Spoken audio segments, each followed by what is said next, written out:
We all take gravity for granted. Yes, it's one of the four fundamental forces of nature that keeps our feet on the ground and makes sure Earth is orbiting the sun. It's something we feel every day, making it seem quite intuitive.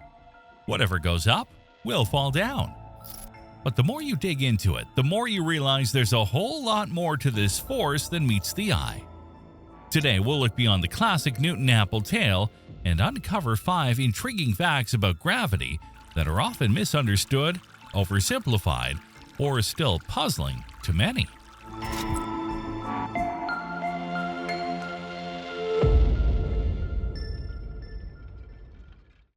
5. Gravity is not exactly a force. The 4 fundamental forces of nature, strong and weak nuclear forces, electromagnetism, and gravity, are often considered to be the underlying explanations for all interactions in the universe. However, some physicists prefer to refer to these as the 4 fundamental interactions, as gravity doesn't quite fit the same mold as the other 3. To understand why, let's take a step back and explore the concept of gravity. For over 2 centuries, our understanding of gravity was based on Sir Isaac Newton's groundbreaking work, which described the attraction between 2 objects as an equal and opposite force that can be calculated based on their masses and relative distance. According to Newton's theory, the Earth's gravity pulls you towards its center, and you, in turn, exert a gravitational force on the Earth, albeit a much weaker one due to your smaller mass. Newton's model was incredibly successful, easy to understand, and experimentally confirmed. However, even Newton himself was puzzled by one aspect of his theory. He couldn't explain what caused gravity or how it managed to act over vast distances without any medium.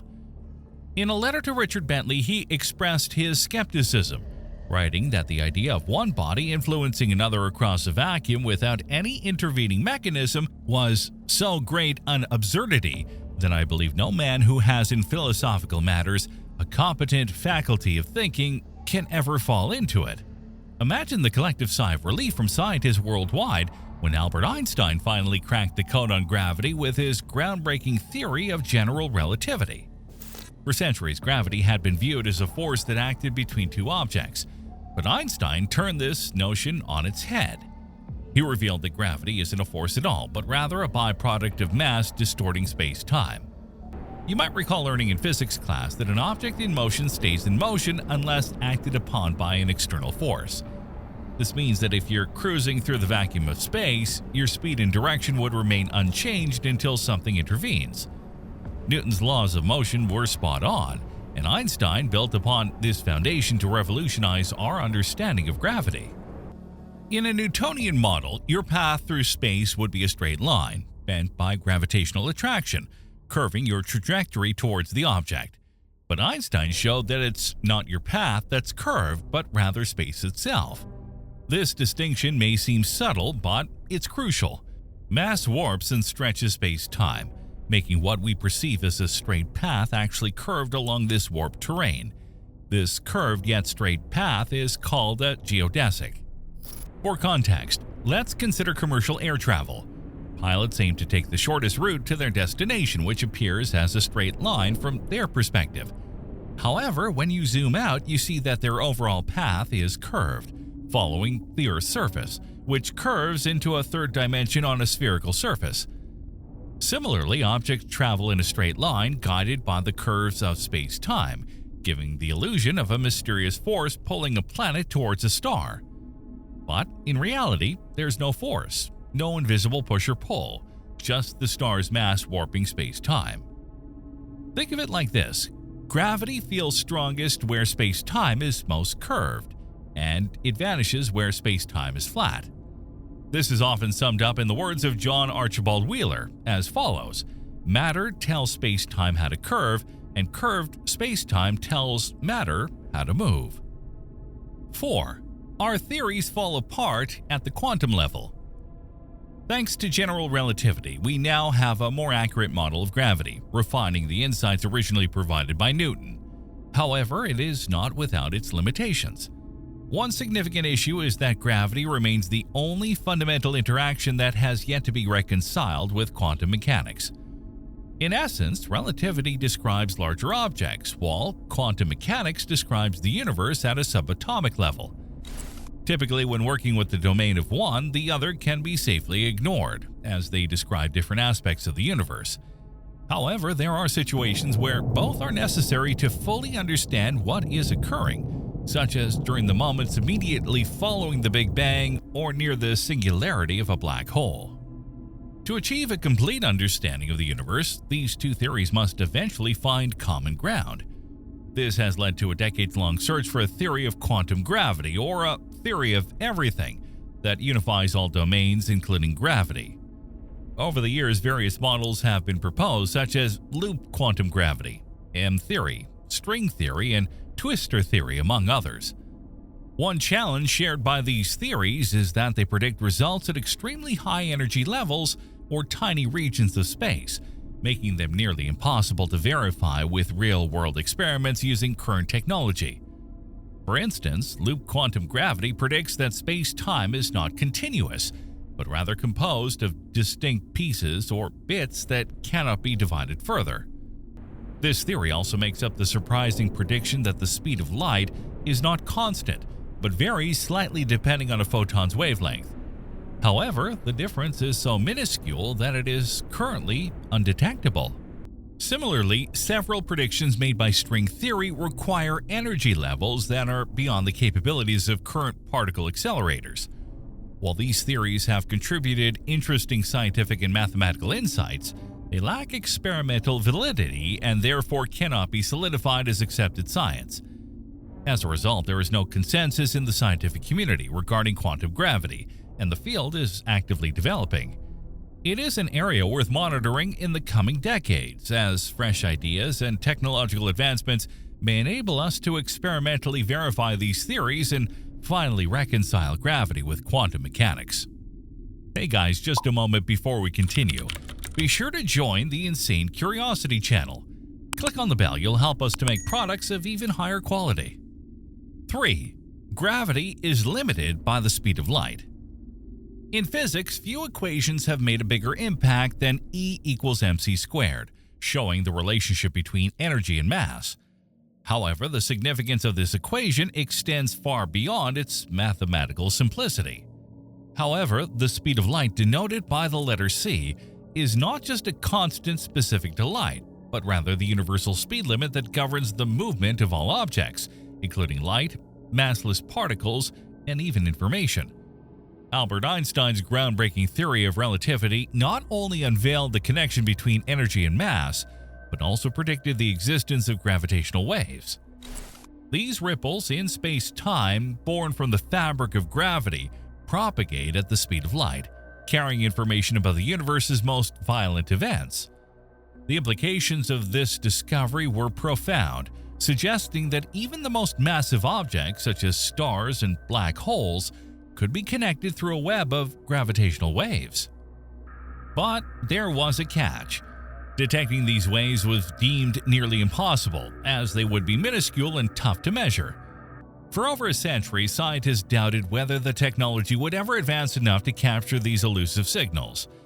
That was until the development of the Laser Interferometer Gravitational Wave Observatory, LIGO. LIGO is an intricate instrument comprising two L-shaped tunnels, each approximately 2.5 miles long, equipped with a sophisticated array of lasers and mirrors. The concept is ingenious. If a gravitational wave of sufficient strength were to pass through the system, it would create a brief, imperceptible distortion in the length of the tunnels. This distortion would in turn affect the timing of the laser beams, causing them to recombine imperfectly and produce a detectable signal. In reality, the process is far more complex, as scientists must account for background interference from various sources, including the Earth and the Sun. However, the basic principle remains the same. On September 14, 2015, after a series of upgrades, LIGO's detectors finally picked up the faint signal of a gravitational wave, which was heralded by a brief, audible chirp. This momentous discovery not only earned several scientists the Nobel Prize in Physics, but also vindicated Einstein's century-old prediction. To pinpoint the origin of the gravitational wave, a collaborative effort was launched across the astronomical community. By combining LIGO's findings with sky surveys and gamma-ray detections, researchers were able to narrow down the search area. The fact that the waves were detected by two separate LIGO systems located in Washington and Louisiana provided a crucial clue. The 7-millisecond delay between the two sites indicated the general direction of the source, leading scientists to conclude that the waves originated from the merger of two binary black holes, each with a mass approximately 30 times that of our Sun. This cataclysmic event, which likely occurred about 1 billion light-years away in the direction of the Magellanic Clouds, would have taken place long before the emergence of vertebrates on Earth. 2. Gravity is most intense in black holes. The Einstein field equations, formulated in 1915, describe the geometry of space-time within the framework of general relativity. Shortly after their publication, Carl Schwarzschild found a strange solution suggesting a point in space where, under extreme density, some terms in the equations become infinite. We now refer to this as a singularity, surrounded by a gravitational field so intense that not even light can escape, creating what we know as a black hole. Although entire libraries could be filled with books on black hole singularities, let's explore a few lesser-known aspects of black holes. Contrary to the common belief that black holes act like cosmic vacuum cleaners, sucking in everything around them, this is a misconception. If you remain outside the event horizon, the boundary beyond which return is impossible, a black hole's gravitational pull is no different from any other object of the same mass. For instance, if the Sun were replaced by a black hole of equal mass, the planets would continue their orbits unchanged, without being drawn into the black hole. Moreover, even light can orbit a black hole. At a certain distance from the black hole, known as the photon sphere, light is trapped in a perfectly circular orbit, maintaining a delicate balance between falling into the black hole and escaping into space. This phenomena gives rise to intriguing scenarios, such as standing in a spot where light reflecting off your head travels around the black hole and back to your eyes, enabling you to see the back of your own head. If, in the course of setting up such an experiment, you accidentally fell past the event horizon, the reality of no return would become starkly clear. Each celestial object has an escape velocity, the speed needed to break free from its gravitational pull. For Earth, this is about 25,000 miles per hour, while for the Sun, it's around 1.4 million miles per hour. However, within a black hole's event horizon, the escape velocity exceeds the speed of light, rendering escape impossible. Beyond the mere inability to achieve sufficient speed, crossing the event horizon means encountering an extreme warping of space-time. This distortion is so profound that all paths inevitably lead to the singularity, not just in space but also in time. Space-time's curvature becomes so severe that your timeline has a definitive endpoint at the singularity. Regardless of your direction or speed, every conceivable path through space-time converges on the singularity, driven by the relentless force of gravity. Before we move on to number 1, be sure to stay tuned afterwards if you haven't seen our earlier release on how gravity affects time. It will blow your mind. 1. Gravity warps the passage of time. Einstein's predictions about time dilation are quite remarkable, and there are two main types, one related to velocity and the other to gravity. Let's delve into the latter, which is known as gravitational time dilation. This concept can be mind-bending, but we'll simplify it for you. According to relativity, the proximity of an observer to a massive object affects the passage of time. The closer you are to a gravitational source, the slower time passes relative to someone farther away. This means that, in principle, someone living on the surface of the Earth would experience time passing slightly slower than someone living on the Moon, due to the stronger gravitational pull. However, when it comes to objects like the Earth, the difference is incredibly small, a tiny fraction of a second over a human lifetime.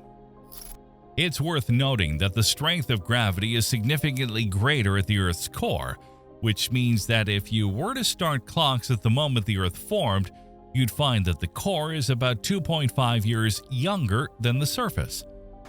The movie Interstellar brilliantly showcases gravitational time dilation. On Miller's planet, an hour is equivalent to 7 years on Earth because it is so close to a massive black hole. This phenomenon is why the main protagonist ends up younger than his own daughter by the film's end. Confirming time dilation experimentally was limited only by the precision of clocks, which improved dramatically throughout the 20th century, leading to multiple confirmations of Einstein's theories. Even simple experiments such as placing atomic clocks at different altitudes yielded the expected results, showing that time passage is influenced by the strength of the gravitational field. To gain a deeper understanding of why this occurs, it's essential to remember that time is intricately linked to space-time, according to Einstein. When a massive object warps space-time, it also distorts time, causing the difference in time passage.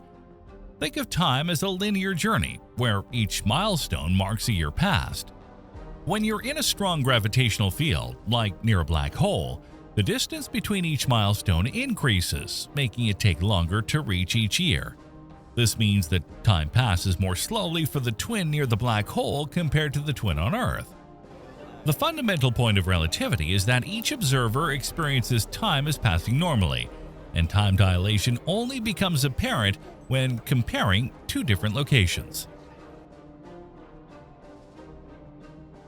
Many of you have probably seen the movie Interstellar, in which the protagonists aboard their spaceship have to explore a planet that is very close to the black hole Gargantua.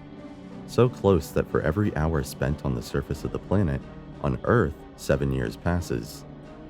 Only a few hours pass for the astronauts who come down to the planet, while for their colleague Romilly, who remains aboard the spaceship, 23 years pass. But why does this happen? Well, to understand this, we have to take a step back to November of 1915, in which Albert Einstein, in 4 lectures at the Prussian Academy of Sciences, presented the theory of general relativity, the result of over 10 years of studies. In it, the scientist tried to connect his theory of special relativity with Newton's theory of universal gravitation.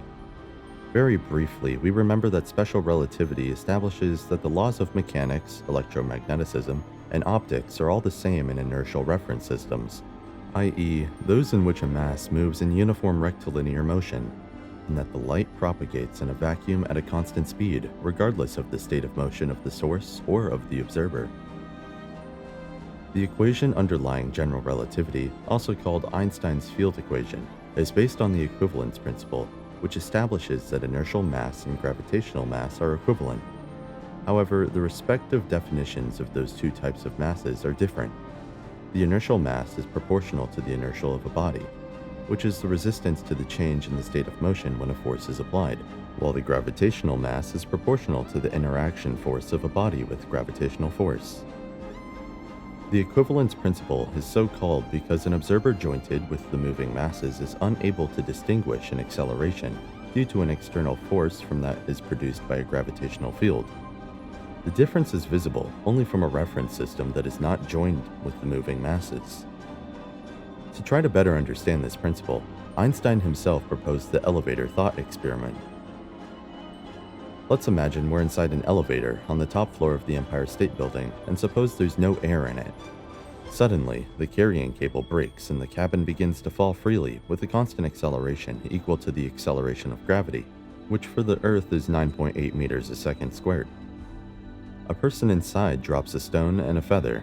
The force of gravity attracts both of the two objects and the elevator in the same way, so the relative speed between the stone and the feather is 0. In other words, both the stone and the feather do not reach the bottom of the elevator, since the latter is falling with each of their own acceleration. The person inside a cabin would therefore rightly claim to be in an area of space far from the gravitational actions of stars and planets, since the two objects left to themselves remain suspended in midair. Let us now consider the opposite situation. The cabin is placed in an area of space where gravitational forces do not act, for example in a space shuttle in Earth's orbit. Let us also suppose that the elevator cabin is pulled upwards, away with the constant acceleration by means of a cable connected to the ceiling. If the person inside the elevator leaves the feather in the stone, they will stay in place since no force acts on them. However, the cabin floor is moving upwards, and sooner or later it will reach the two objects. The person inside the elevator, ignoring the external situation, may believe he is inside a gravitational field since, by letting go of the feather in the stone, they fall to the floor at the same time. The person himself also feels his own weight because of the floor pushing against his feet. It can therefore be stated that the effects of a constant acceleration on an observer are equivalent to those of a uniform gravitational field on the same observer supposed to be at rest. In this consists of the famous equivalence principle formulated by Einstein in 1911. Several experimental verifications of the equivalence principle has been carried out, and the main ones take into consideration two types of experiments: the gravitational balance and the gravitational redshift. The degree of precision with which the equivalence principle has been verified is so high that it is one of the pillars of all modern physics. Einstein, following these arguments, deduced that the field of equations of general relativity, which can be written in a very famous form that you may have seen on some slightly nerdy shirts. The Ricci curvature tensor minus 1/2 the scalar curvature times the metric tensor is equal to 8 pi times Newton's gravitational constant divided by the speed of light to the 4th power. All of this times the stress energy tensor. Are you lost? Don't worry. Let's try to explain its meaning. G mu v is the metric tensor, which mathematically expresses the properties of a curved spacetime. The indices mu and v represent the coordinates of spacetime and can assume different values. The spatial coordinates are usually indicated by the values 1, 2, and 3, while the time coordinate is indicated by the value 0. The metric tensor also allows to calculate the distance between points in a curved spacetime. R mu v and r take into account the curvature of spacetime. R mu v is the curvature tensor, and also in this case the indices mu and v represent the 3 spatial coordinates and the 4th time coordinate of spacetime. G is the universal gravitational constant, and c is the speed of light in a vacuum. T mu v is the impulse energy tensor, which represents the source of the gravitational interaction, which is not only the density of matter, but also its energy, and therefore also its state of motion. In practice, the mass that generates the gravitational field is contained in T mu v. Put simply, what do Einstein's field equations tell us? Well, they tell us that gravity is interpreted as a geometric effect, as the matter present in the universe determines the curvature of spacetime. Einstein's equations simply express the relationship between curvature on one hand and matter and energy on the other. The field equations also tell us that spacetime and time are not separated as in Newton's theory, but joined together in a 4-dimensional spacetime, 3 spatial and 1 temporal. Not only are space and time no longer absolute, but they're also intrinsically connected. Therefore, each point in spacetime, which defines an event, can only be defined through 3 spatial and 1 temporal coordinates. What makes this theory particularly difficult is a kind of feedback loop, that is to say, the curvature of spacetime is determined by the distribution of matter and energy distributed in the universe, which in turn is governed by the curvature of spacetime itself. Einstein's theory gives an interpretation of gravity, including Newton's theory, which remains valid as a particular case, where the masses that generate gravity, for example in the solar system, are not too large. The effect of any material body is to curve the space around it. This curvature causes the bodies to deviate from their rectilinear trajectory, thus causing what we call gravitational attraction. Another consideration: if a body is subject to acceleration due to gravity, it means it no longer moves with a uniform rectilinear motion, but with accelerated motion, and therefore Euclidean geometry. In short, the one that tells us that the sum of the angles of a triangle is 180 degrees. Again, for the equivalence principle, it is no longer valid in the presence of a gravitational field. In the presence of a gravitational field, spacetime is curved. This implies that, in addition to space, time is also distorted. That is, the closer we get to the source of a gravitational field, the slower time flows. And it is precisely for this reason that for interstellar astronauts who descend onto the planet in orbit around Gargantua, time flows much slower than it does for the colleague who awaits them aboard the spaceship. Precisely because the gravitational field generated by a hole is very intense, the black hole will produce a high curvature in the spacetime around it, and therefore the effect of time dilation will be more conspicuous. Would you like to travel close to a black hole like in Interstellar to experience this effect? Write it down in the comments below, but don't go too close to it because you're going to risk being inexorably swallowed up by its gigantic gravitational field. In the case of a planet like the Earth, its mass is much smaller than that of a black hole. Therefore, the curvature produced by our planet in spacetime is very small. It follows the same dilation of time will also be very small. So to observe it, we had to wait for the advent of atomic clocks, characterized by sensitivity of the order of a billionth of a second. In October of 1971, Joseph Hawley and Richard Keating, to measure the relativistic dilation of time, boarded two separate airliners with previously synchronized cesium atomic clocks. The clocks made 2 turns around the Earth in opposite directions. Upon return, the measured times were compared with each other and with the time marked by a clock left on the ground. Compared to this, the clock that had traveled east was delayed by about 60 nanoseconds, while the clock that had traveled to the west had a 270 nanosecond lead. The detected time differences were in excellent agreement with the relativistic predictions, taking into account both the gravitational dilation of time due to the different altitude and the kinematic dilation of time due to the motion of the clocks. In the flight to the east, the speed of the plane is added to that of the rotation of the Earth, and the kinematic effect prevails over the gravitational one of the opposite sign. In 1976, the Italian physicists Luigi Briatore of the University of Turin and Sigfredo Lasciudia of the National Electrotechnical Institute, Galileo Ferris, today INRIM, National Institute of Meteorological Research, directly verified gravitational expansion by comparing the times of 2 atomic clocks at rest, one located in Turin, height about 250 meters above sea level, and the other on Plateau Rosa, height of about 3,500 meters, which is differed by about 34 nanoseconds per day, in accordance within the experimental uncertainty within the theoretical prediction. In the pioneering experiments of the 1970s, the observed slowdown effects were on the order of 1 part in 10 to the 12th power, at the limit of the accuracy of the atomic clocks of the time, which were wrong by about 0.1 microseconds per day, or that's 1 second every 30,000 years. The most sophisticated clocks currently available, optical atomic clocks, have reached an accuracy of around 1 part in 10 to the 18th, which means they're wrong by 1 second every 10 billion years, roughly the age of the universe.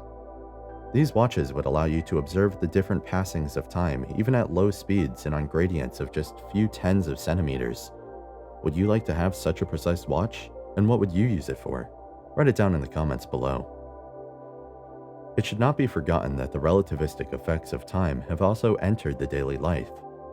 GPS, the positioning system we use to locate a point on the Earth's surface with an error of about 10 meters, works by converting the travel times of radio signals exchanged between satellites in orbit at 20-kilometer altitudes and terrestrial receivers.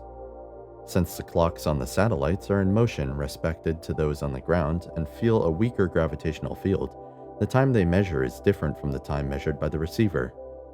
There are 2 corrections, one of 7 microseconds per day due to the kinematic dilation of time. Satellite clocks go slower than that of terrestrial clocks, and another of greater magnitude and opposite sign of 45 microseconds per day due to the gravitational dilation of time. Satellite clocks go faster than terrestrial clocks. If these effects were not taken into account, the daily error on localization would be greater than 10 kilometers. The fact that the GPS leads correctly to the destination therefore represents a continuous verification of the theory of general relativity. The relativistic link between time and gravity has other interesting application implications. Ultra-precise clocks can act as highly sensitive gravity sensors, which can be used to measure the inhomogeneities of the Earth's crust, which determines small local variations of the gravitational field, or even to monitor the magnetic movements of volcanoes. These studies design a new field of research on which many meteorological institutes around the world are engaged.